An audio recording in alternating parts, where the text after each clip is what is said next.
Hey, everybody. It's one more cup of coffee time. I've got laundry going. Got to run to the market. The kittens are chasing each other around. It's a typical day at Chateau Shell. Could you two knock it off, please? Get away from the television. For God's sakes.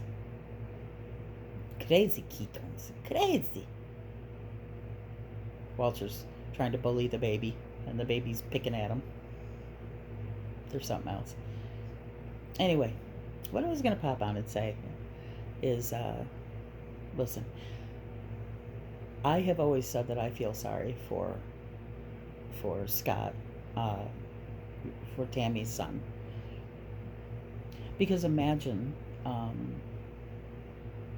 we see what she does and what she's like on here. Imagine being a kid and hearing that raging and the attention seeking and the bitterness and the anger and the judgment. Imagine that. Imagine living with that as a kid. So I've always kind of felt sorry for him. And I agree with Shannon. You're a smart guy. You seem to have, goals for yourself. I would recommend the same thing. Get out of that house. Dude, go live your own life. Do what you want to do. Find a place you can be happy. Have your own family and do it. Just do the things, kid. You deserve it. And you should do it. I think Shannon's right. This is how I'm mom. I'm speaking for myself.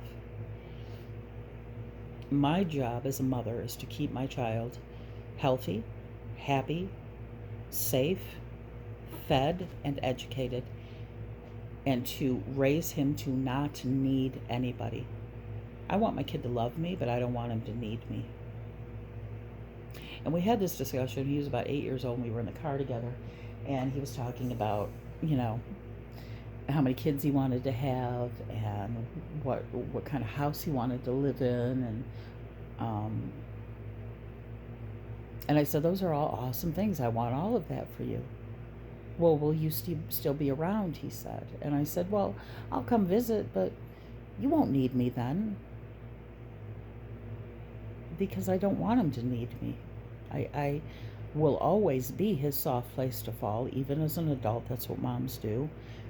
But I told him, I want you to have your own family and your own life. And I want to be able to see it and partake in it and visit with you. But I don't want to, you won't be living with me. You'll want to be with your family and have your own life. And that's what a mom is supposed to do.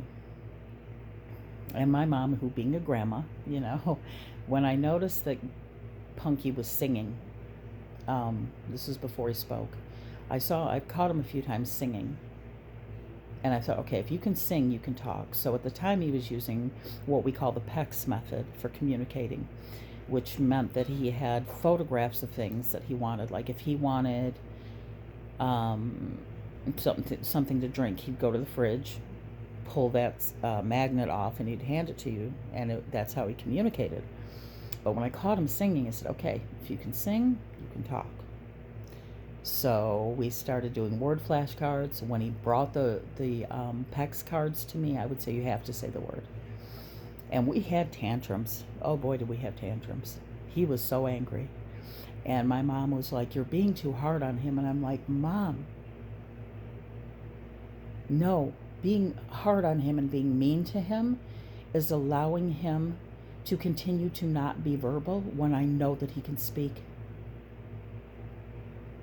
That's not being a good mom. Being a good mom is to push him a little bit and say, okay, you've got to do this, baby. You've got to do this.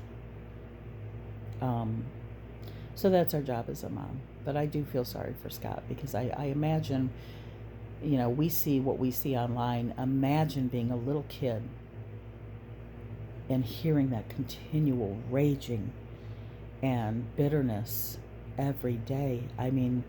It would have been hell. So, and I know he loves his mom. But my message to you, honey, is I know you love your mom, but you need to make for yourself and be happy. So, these kittens, I'm gonna bust your little narrow fuzzy asses in a minute. They know I don't mean that, so they just ignore me. But no, seriously, you two, stop. They're so cute, though. I do love them. All right, I've got to go to the market because we're getting some ice here, and I don't want to be slipping all over the place. So we're going to go to the market. Everybody have a good day. Hope you're all having a lovely Saturday. Bye.